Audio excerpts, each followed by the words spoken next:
Hola, ¿cómo están todos? Espero que bien, que hayan tenido una celebración de Año Nuevo grata con su familia, amigos, parientes, lo que sea, que no haya habido ningún problema, que hayan comido y bebido rico.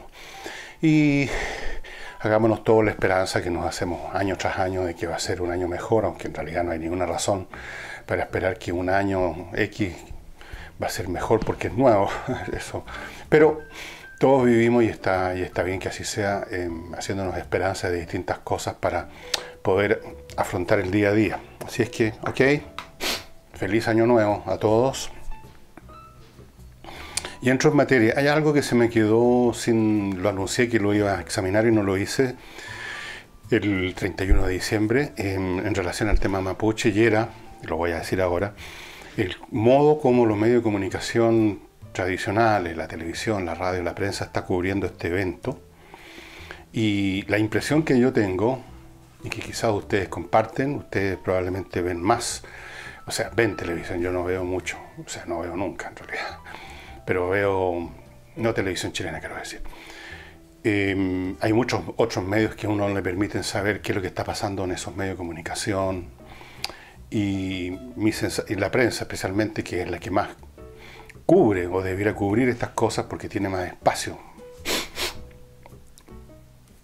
La impresión que tengo yo es que, dado la distancia bastante grande que existe entre lo que sucede y lo que se dice, me da la impresión que la prensa hubiera sido convocada en algún momento a La Moneda a ser aleccionada de disminuir, aminorar, ningunear incluso lo más posible los temas de la Araucanía. Me da esa sensación porque cuando ocurre una cosa importante como ocurrió en estos días de movilización, en que por distintos medios informales, el WhatsApp, los Twitter y esas cosas, la gente se comunicaba unos a otros, y yo vi imágenes además tomadas desde un automóvil en marcha, por ejemplo, de un taco de 7 kilómetros de largo debido a unas acciones mapuches en alguna parte de la carretera hacia el sur.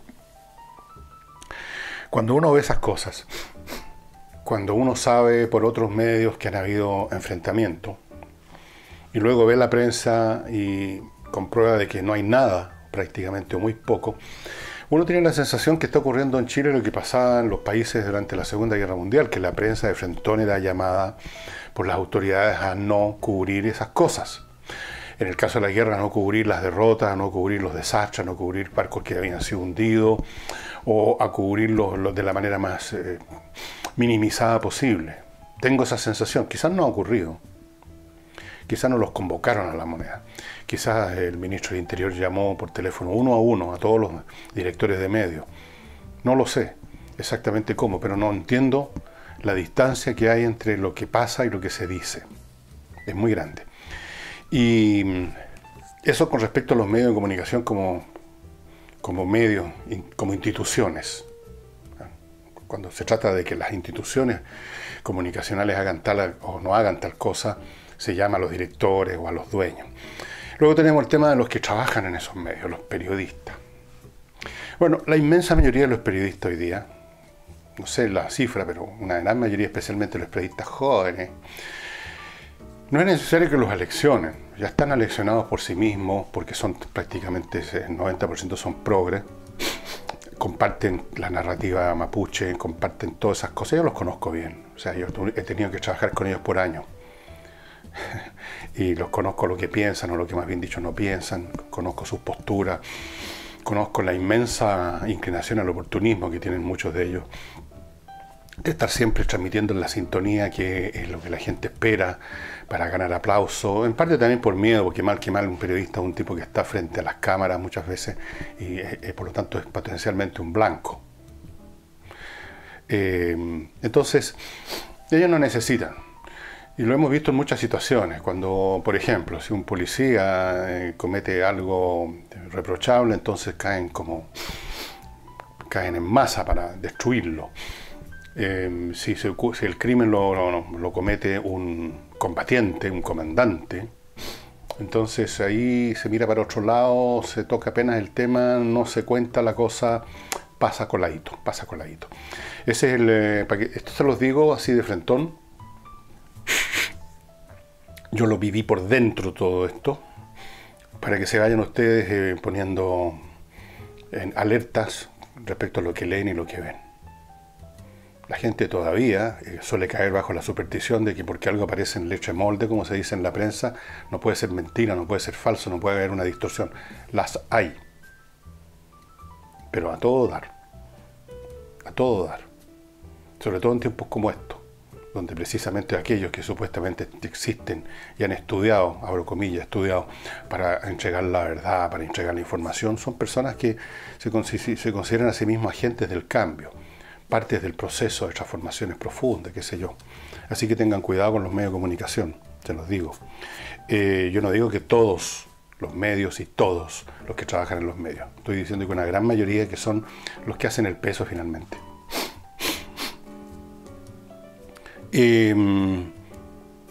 Otra cosa que quiero tocar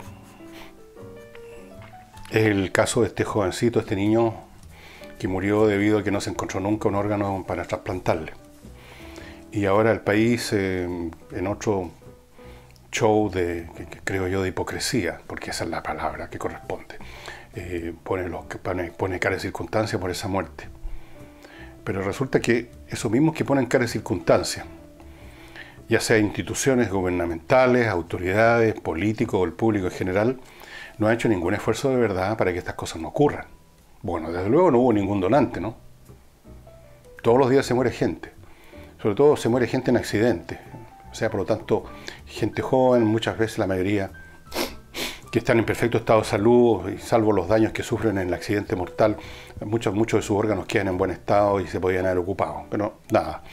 Y la razón de esto, estimados amigas y amigos, es que una cosa como esta no se puede dejar simplemente a la memoria y a la buena voluntad de la gente. Cuando no hay un mecanismo institucional potente que funcione, que se cuide de rescatar y generar, por lo tanto, un banco de órganos, así como hay un banco de sangre, que también cuesta proveerlo, dicho sea de paso. ¿Quién se acuerda? O sea, cuando uno se muere no se puede acordar de nada. Cuando uno vive tampoco se acuerda en un momento dado de firmar un papel o hacer algún trámite formal para ceder el cuerpo a la medicina. Tampoco hay mecanismos que luego pongan en vigor esa voluntad si es que existió. No hay ningún mecanismo. Entonces la persona se muere, los familiares están más preocupados de, por supuesto, y es natural, de llorarlo, de los trámites de la sepultura, del entierro, que de ver si pueden donar alguno de sus órganos. Es un asunto que queda absolutamente al margen. Nadie se acuerda, nadie piensa en eso. Y sencillamente la gente que muere va a dar a la tumba o al crematorio y se pierde todo lo que podían haber sido de útiles post-mortem con el prójimo. Es preciso crear un mecanismo institucional potente que, independientemente de la memoria que tengamos, independientemente que firmamos un papel en notaría, independientemente que dijimos que bueno en una de estas campañitas que se hacen en Chile, que consisten en decir sí en alguna página web y hasta ahí llega todo. Si no hay un proceso institucional en virtud del cual cuando muere alguien se desata una serie de procesos o actos administrativos en virtud de los cuales como mínimo alguien llega a consultar a los parientes. Nadie dice que se obligue a la gente a entregar los cuerpos a la ciencia o a un banco de órganos, pero que lleguen ahí, que se haga presente el Estado, digamos, o la comunidad representada por un funcionario, por un médico, por alguien. Si no se produce ese mecanismo, van a seguir sucediendo estas situaciones. Entonces, a mí esto me recuerda lamentablemente lo que sucede con las teletones. Que todo el mundo esa noche se pone a lloriquear frente a una pantalla y luego dan como 500 pesos, emocionados por la imagen del niño símbolo y todo lo demás, y se entretienen además viendo el desfile de artistas, etc. Pero resulta que la generosidad y la solidaridad es un asunto que debe ser, si es de verdad, vigente todo el año, ¿no? Es decir, yo me molestaba a veces cuando a uno de repente, porque no se compra cosas para uno, nos tratan de a uno de cagado. Dice, oye, que eres cagado. ¿Por qué no te compraste un auto? ¿Cómo andáis en esa porquería vieja? ¿Cómo es que no te salís de viaje en vez de quedarte en tu casa? Bueno, hay mucha gente que confunde la generosidad con gastar para uno. Entonces, si uno no gasta para uno, entonces uno es mezquino. Y solo preguntar, a ver, tú que eres tan generoso, ¿cuántas instituciones de caridad estás apoyando? ¿Cuánto estás dando todos los meses para tal o cual institución privada, de caridad, de las muchas que ustedes conocen por lo menos de nombre? ¿Con qué campañas internacionales estás colaborando? Para el medio ambiente o para cualquier otra causa así. ¿Cuántos niños estás educando en África? Porque hay campañas para eso también. ¿No? ¿Ninguna? Entonces no habléis tanto. Bueno, aquí somos buenos para el llanteo, para el lloriqueo, para poner caritas. Aparecen los hombres y las mujeres anclan en la televisión poniendo caras de circunstancias. Se nos murió el niñito. ¿Y qué hicieron? ¿Qué han hecho el resto del año? ¿Qué ha hecho el gobierno? ¿Qué han hecho las autoridades? ¿Qué han hecho los ciudadanos comunes y corrientes para que estas cosas se hagan? Estén ahí, listas, sin mayores alardes emocionales ni lágrimas, simplemente como una cuestión racional y razonable de que no ocurran estas muertes innecesarias como la de este niño. Yo sé que estoy predicándole a las paredes, por supuesto. Ahora dicho, entro en materia, pero antes de eso les quiero recordar, amigos, porque la vida continúa con o sin año 19. Yo tengo mis compromisos, adiós mío, gracias que los tengo. Y les quiero recordar que no es necesario que usted sea, digamos, Pascua o algo así para comprar una linda joya. Hay cumpleaños que hay que celebrar, hay santos, hay aniversarios de matrimonio, hay muchos eventos en que regalar una joya hermosa viene a cuento. Y aquí es donde les recuerdo Eternal Love, que tienda especializada en joyería de verdad, no fantasía, joyas finas, hechas con oro de 18 quilates, con piedras preciosas, con todas esas cosas. Estamos hablando no solo de joyas, camafeos, collares, pulseras, sino que estamos hablando también de anillos de compromiso, argollas matrimoniales, o anillos, simplemente hay gente que le gusta ponerse anillos. Bueno, anillos de todos los tipos. Esta institución, Eternal Love, nació en la zona franca de Iquique y por supuesto partió con precios de duty free y están manteniendo el mismo sistema acá en Santiago. ¿Dónde está Eternal Love? Está en el Mall Plaza Los Dominicos. Mall Plaza Los Dominicos. Ahí usted va a encontrar joyería fina española, italiana, cristales austríacos certificados. Va a encontrar también los relojes Edox, que les he mostrado un reloj de oro muy bonito, ¿se acuerdan? Por ahí lo tengo fondeado, lo escondí. Y siguen con precios duty free. Más aún, algunos de estos artículos, si usted los mira, los puede mirar en cualquier momento, en el sitio de ellos que es eternallove.cl. Algunos de estos artículos, si usted los compra en línea, van a tener un descuento adicional. En algunos casos, sumando el duty free más el descuento adicional, usted se acerca al 40%, llega al 40% de descuento. Así es que vaya aprovechando las mejores joyas, las más finas, con los diseños más hermosos y con precios, con unos descuentos salvajes que no los va a encontrar en ninguna otra parte. Dicho lo cual,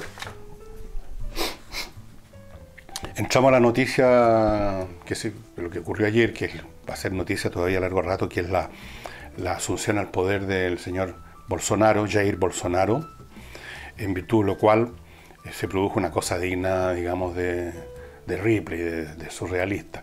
El expresidente y delincuente Lula, el guatón guachuchero, sinvergüenza, chanta, ignorante y mediocre, tuvo las patas de decir y anunciar que se venía una etapa de lucha y resistencia. ¿Por qué no se queda callado? Un delincuente hablando con un tono épico de lucha y resistencia. ¿No se enteró Lula que fue precisamente ese pueblo el cual está convocando a la lucha y resistencia el que eligió a Bolsonaro?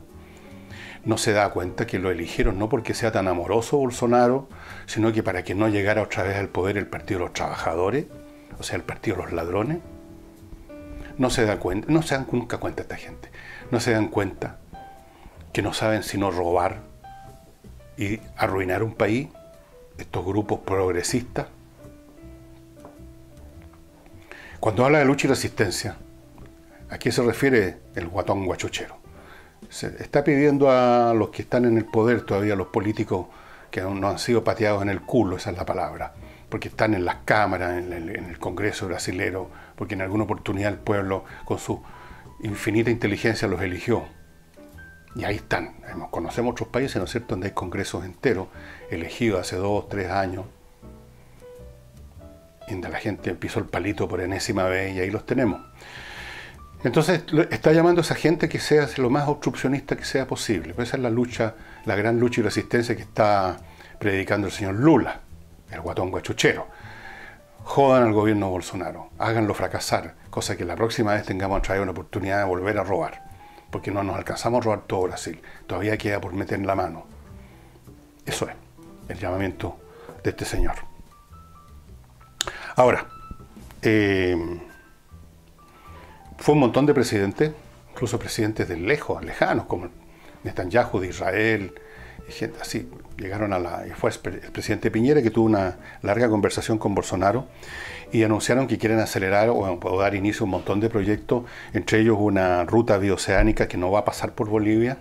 En el plan, en este momento estaría pasando por Paraguay, por Argentina, obviamente tiene que pasar por ahí, y no se menciona ni a Bolivia ni a Perú. Y el propio Bolsonaro luego dijo que comenzaba la liberación del socialismo y de lo políticamente correcto. Bueno, ahí Bolsonaro, naturalmente esto es retórica, en Brasil no había socialismo. No hay en ningún país de Latinoamérica, incluso en aquellos en que se anuncia el socialismo, como en Venezuela, en que haya realmente socialismo, si entendemos por socialismo lo que debe entenderse por socialismo, a menos que ya usemos las palabras al lote. Lo que hay son simplemente regímenes que tienen un referente socialista, que hablan de vez en cuando, porque ya no se atreven mucho, salvo en Venezuela, a hablar de socialismo, porque es una palabra pringada a esta altura. Entonces ahora son progresistas, no son socialistas, son progresistas. O sea, miren la gran cosa que nos anuncian, son partidarios del progreso. ¿Qué quieren decir con eso? ¿Cuál es la novedad de ser partidario del progreso? No, nos dicen, nosotros somos partidarios del progreso y somos los únicos partidarios del progreso. Todos los demás no son progresistas, todos los demás son reaccionarios.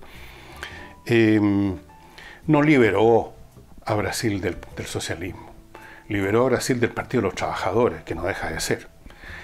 Un partido que, como en otras partes, que para qué vamos a mencionar, ¿no es cierto?, arruinó económicamente a Brasil y metió mano hasta el hombro en todos los cajones que pudo. Y por eso que fue elegido Bolsonaro, un recién venido en la política, un tipo que para muchos es un cañón suelto, como se dice. El loose cannon, un tipo que no se sabe qué va a hacer, al cual lo han acusado, por supuesto, con esa originalidad que los caracteriza a los progresistas, lo han acusado de fascista. Menos mal puede respirar tranquilo el pueblo brasileño, que la alta comisionada de los derechos humanos está con el ojo atento a lo que pase ahí en Brasil. Ella, llegado el caso, va a llegar volando en una escoba a salvar a Brasil de todas estas cosas. Mientras tanto podía salvar a Venezuela, pero eso es para otro día. Entonces, anuncian una liberación de algo que no existe, que no existía en Brasil, sino que existían unos corruptos y unos ineptos, y el fin de lo políticamente correcto. Ahí también va a encontrarse con dificultades Bolsonaro, porque los discursos políticamente correctos, o sea, los sistemas de, no voy a decir de ideas, sino que de proclamas y de eslogan y de clichés, que en un momento dado llegan a hacerse invasivos, así como una plaga, como el virus, como la influenza en una nación, no se eliminan simplemente por decreto.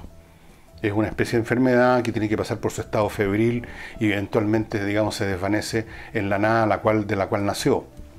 Y todos esperamos que suceda eso con el discurso políticamente correcto, porque en su inmensa mayoría está formado por dislates absolutamente increíbles, por supercherías intelectuales que no tienen ninguna sustancia, como ha sido probado en cada uno de los distintos elementos que conforman ese discurso.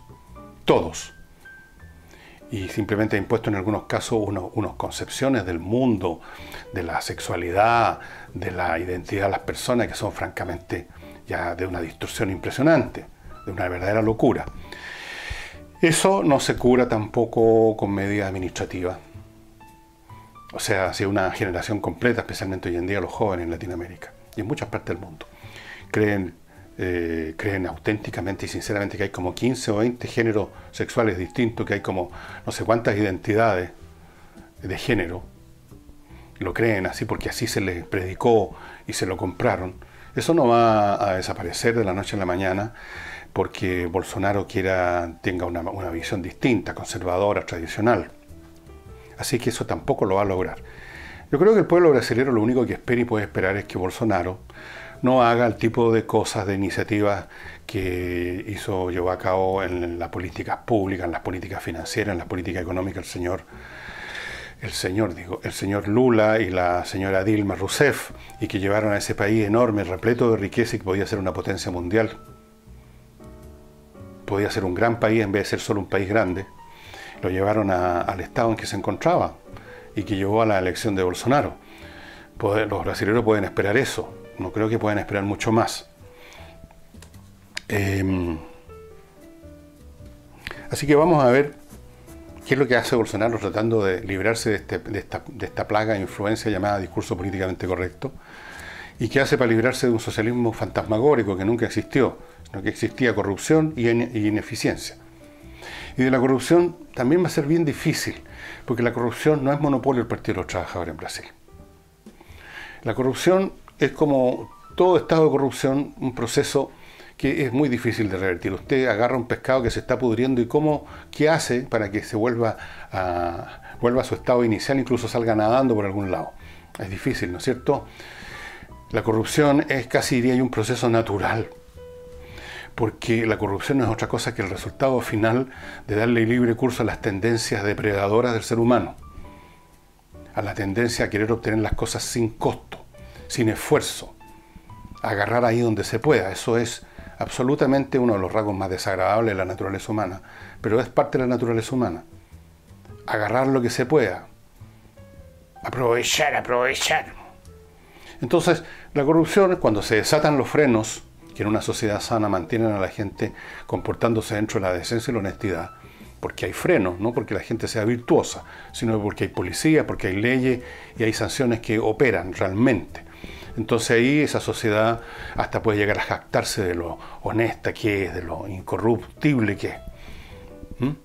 Pero suelte usted esos frenos y en muy poco rato la corrupción se desata, porque todo el mundo corre a aprovechar, y eso significa a menudo violar las normas de decencia, significa meter mano donde se puede, significa convertirse en aprovechador. Y eso da lugar, como es masivo, como lo hacen todo o casi todo, da lugar a que el cuerpo social completo se descomponga. Y una vez que eso ocurre, ¿cómo lo revierte usted? Con una prédica desde el púlpito, como los curas en la misa de 12 los domingos.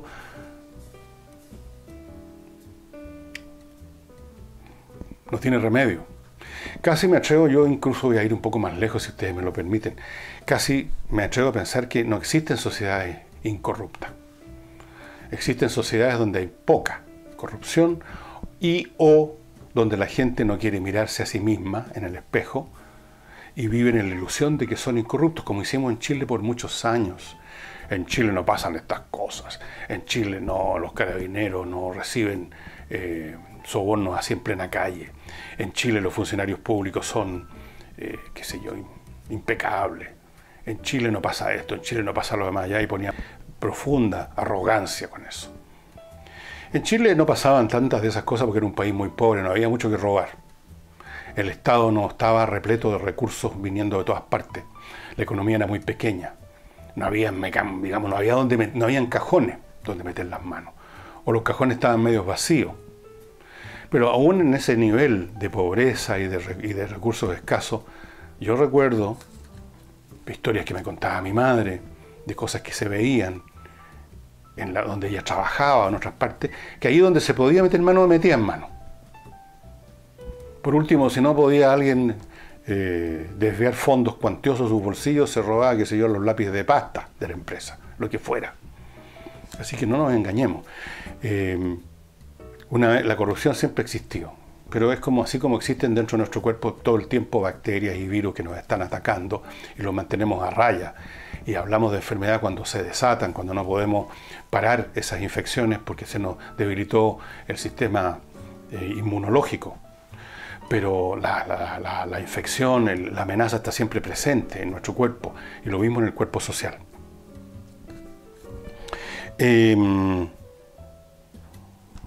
Como les decía entonces, Bolsonaro no va a rescatar a Brasil del socialismo porque no era un país socialista y no hay socialistas. salvo algunos cabritos medio más lesos que el de lo normal, digamos, que están en esa práctica. Hace rato descubrieron algún folleto del tío abuelo y tienen pegado un póster del Che Guevara en la pieza, pero normalmente los socialistas son ahora progresistas. ¿Qué es el progresista? Bueno, cuando se murió el cuerpo ideológico y político absolutamente disfuncional del socialismo, cuando cayó muerto en todas partes del mundo, pasó lo que pasa con los muertos, que se empiezan a descomponer y empieza a emerger otro tipo de vida. Ustedes saben a qué me refiero en el cuerpo muerto. Esos son los progresistas. Lo que pulula después. Y el socialismo se quedó como un referente lejano, como una frase, como una cosa que ya no tiene mucho sentido. Yo le deseo la mejor de las suertes, por supuesto, a Bolsonaro. No es el tipo que yo invitaría, digamos, a ir a tomar unos tragos. Tampoco los brasileños creo que lo consideren de esa manera, pero pasó lo mismo acá en Chile. Era la manera de sacar del medio a un sector político que era realmente tóxico para el país. Ahora, esos sectores, por supuesto, no tienen absolutamente ninguna conciencia de su toxicidad. Ellos todo lo contrario. Creen que ellos traen el remedio para resolver los problemas del país y del mundo. Ellos creen que tienen la fórmula mágica. Lo han creído siempre. No son muy brillantes en general. Son buenos para comerse y comprarse todas las tesis mágicas que andan volando por ahí desde niños. Y luego cuando envejecen no hacen sino encerrarse más en esas concepciones, así como los beatos. Se ponen más lesos todavía. Entonces, el quien era creyente y iba a misa los domingos, de viejo convertido en beato, va a misa todos los días, reza el rosario a cada momento. O sea, se ponen más creyentes todavía de lo que ya eran. En eso consiste el asunto. Y antes de seguir, estaba viendo aquí si había alguna noticia distinta a lo de Jair Bolsonaro, pero no. Les recuerdo, con los calores que hace, creo que será innecesario recordarles que ustedes tienen una manera ideal para, por lo menos dentro de su casa o su oficina, rescatarse de eso, y es Climo. Climo, una empresa chilena tecnológica premiada en Israel. Un tontón dijo por ahí, una empresa sionista. Por Dios. Como mi padre decía, si los huevones volaran, jamás veríamos la luz del sol. Bueno, es una empresa tecnológica que ha desarrollado una manera de enfrentar digamos, los azares del clima dentro de un recinto cerrado absolutamente innovadora. Estos aparatos que ustedes están viendo a mi izquierda operan como aire acondicionado en verano y como calefacción en invierno, filtran el aire, están conectados a internet, son permanentemente monitoreados a través de internet por la empresa para que siempre estén tiki-taka. De repente llegan a su casa, si usted no tiene idea, usted no tiene que llamar a nadie, y simplemente para arreglar algún pitutín de la máquina, porque ya no estaba al 100%, sino al 99%. Están manteniéndolo siempre al 100%. Además de eso, como está conectado en internet, usted, fuera del control que tiene en su casa, un día se los voy a mostrar cómo es, puede controlarlo con una aplicación con su teléfono computador, digamos, de bolsillo, desde hasta de otro país. Es realmente espectacular. No consumen combustible, no queman, no producen olores, funcionan con energía eléctrica, muy poca energía eléctrica, usted ni lo nota, el consumo extra de energía, son silenciosos, son realmente fantásticos. Y además, la otra innovación, usted arrienda estas máquinas, usted no necesita comprarlas, usted paga 25.990 por equipo al mes. Y eso ya es más conveniente que cualquier sistema alternativo, especialmente de calefacción, que son mucho más caros, mucho más ineficientes. Esta es una tecnología del siglo XXI.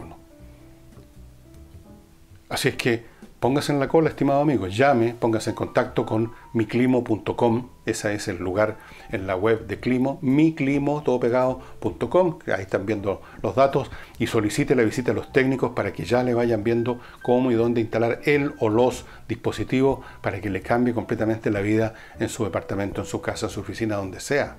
Esto no tiene límite. Y recuerde, si usted es arrendatario, también puede perfectamente usar esto, porque si se cambia, usted se va con su aparato y se lo instalan en donde se vaya. Es así de simple. Así es que Póngase en contacto con miclimo.com y todavía tiene tiempo, para ir rápidamente a esto antes de pasar al último tema que tengo para ustedes, todavía tiene tiempo de entrar, o sea, todo el tiempo tiene tiempo para entrar a Top 10 Books y ver qué es lo que hay de nuevo, qué es lo que está llegando a las librerías. Es una librería de internet chilena, muy bien provista, muy estoqueada, donde usted puede ver de todo tipo de libros, todo en castellano.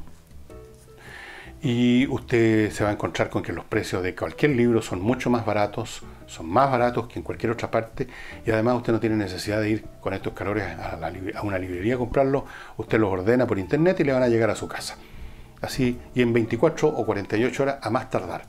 Así que, puras ventajas. Póngalo ya, si en este momento no necesita comprar un libro, al menos márquelo en su browser, téngalo ahí listo para ver cuando lo necesite. Top 10 Books. Top 10 Books. Y el último temita que lo voy a desarrollar probablemente un poco más adelante, tenemos todo el verano, ¿no? Y en el verano voy a ir tocando temas menos y menos políticos, porque salvo que ocurra algo muy importante como fue la asunción al poder de Bolsonaro, para que nos relajemos un poquito de lo que ha sido un año pero muy pesado políticamente hablando, y tocando otros temas. Y no sé si ustedes se enteraron de lo que sucedió en un aeropuerto británico la semana antepasada, me parece. El segundo aeropuerto más importante de Gran Bretaña se llama Gatwick o algo así. Tiene mucho tránsito, muchos vuelos, sobre todo vuelos internos. Y en un momento dado se interrumpieron por 2 o 3 días seguidos todos los vuelos. Estamos hablando de cientos de vuelos. Dejaron en el aeropuerto esperando para viajar. Un poco antes de Pascua fue esto. Sí, se fue un par de semanas, poco más de una semana. A miles de personas que querían ir a su casa, donde fuera, para la Pascua, se quedaron varados en el aeropuerto. Y la razón era supuestamente que habían unos drones, un dron. Estos aparatos que usted conoce, estos juguetes que no son más grandes que esto, o que esto, y muy chiquititos, muy livianos, de plástico. Pero son livianos porque si no, no vuelan. Obviamente, los motorcitos no tienen mucha potencia. Son juguetes. Eso es lo que es un dron, es un juguete. Es lo que usted compra en una tienda. Bueno, y se suponía que uno de esos bichos estaba impidiendo que volaran los aviones, e incluso llegó la policía y se supuestamente instalaron algún sistema para derribar estos drones. ¿Ustedes pueden creer esa historia del dron? De que un artefacto de este porte, e incluso es posible verlo. Un aeropuerto es un lugar donde hay espacios muy grandes. Y estos drones no estaban volando frente a las ventanas, digamos, del local donde está la gente, o donde la gente se sube a los aviones, o donde están estacionados los aviones. Estaban fuera de las pistas. Las pistas son de más de un par de kilómetros de largo, ¿no? Dígame si usted puede ver un objeto de 30 o 40 centímetros de diámetro a 2 kilómetros de distancia. ¿Puede? ¿Cree usted que el radar puede registrar un objeto de este porte? No. Salvo que sea unos radares militares de ultra frecuencia o algo así, ni siquiera yo creo que pueden identificar una cosa tan chica. Pero bueno, se dijo, lo que pasa es que hay unos drones. Y resulta que salió una foto, que ha estado circulando en la internet, de lo que era realmente. Ustedes ya imaginarán lo que era realmente. Lo que realmente era suficientemente grande y suficientemente sustantivo como para parar los vuelos. Sí, exactamente. Y hay una foto. Pero se dijo que era un dron. Sobre esta materia, el encubrimiento es extraordinario. Llegan a unos extremos increíbles. Llega un piloto, por ejemplo, ha pasado muchas veces, y dice, vi tal igual cosa. Hay conversaciones, entre paréntesis, grabadas entre el piloto de un avión que va en vuelo y una torre de control. El piloto dice, hay un objeto absolutamente no identificado, que no es un avión, que no es esto, que está haciendo tal cosa frente a mí a 1 kilómetro de distancia. ¿Y qué hacen los hombres de las torres? Se ríen, empiezan a bromear, se convierte todo en un chiste. Eso es lo que hacen.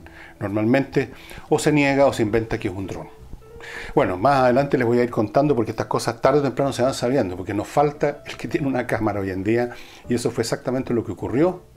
Y sería bueno que vieran la foto, no les digo más. Y mañana seguiremos viendo qué sucede con Bolsonaro, cuáles son sus primeras medidas, si es que las va a tomar tan rápido, más reacciones de Lula, que desde la cárcel llama a la lucha y resistencia, que patudo el guatón. ¿Y qué pasa en nuestro país con el tema de Mapuche? Respecto al cual creo que hay encubrimiento. A propósito de encubrimiento, creo que hay una acción deliberada de minimizar el asunto por siguiendo esta idea de que si las cosas se dicen, tienen más, cobran más existencia. Así que hay que hacer como que no existen para que desaparezcan o disminuyan. O sea, hay que ningunearlas. Cuando a usted no le gusta algo, yo lo he visto personalmente, sufrí ese proceso muchas veces cuando llegaba a ir a algunas partes donde sabía que no me querían mucho, cuando iba a dejar una boleta a cierto lugar. Entonces, podían pasar a través mío como los fantasmas. Eso se llama ninguneo. Bueno, creo que se está ninguneando el tema de la Araucanía. Y eso es peligroso, porque el ninguneado, en estos casos, para finalmente hacerse notar, intensifica sus acciones. Vamos a ver qué sucede con este tema. Y sería hasta mañana. Muchas gracias por su presencia y muchas gracias a las personas que se siguen suscribiendo al sitio en YouTube. Creo que estamos cerca de los 40.000, me dicen. Yo no veo mucho ahí, no me fijo mucho, pero me dicen que andamos en 39.000 o algo así, ¿sí? Y agradezco de vez en cuando entro ahí a ver qué onda. Y no, la inmensa mayoría de los comentarios son positivos, los agradezco mucho. Y por supuesto agradezco a la gente que se está suscribiendo en Patreon y que permite que esto siga funcionando. Entonces, dicho eso, nos vemos mañana.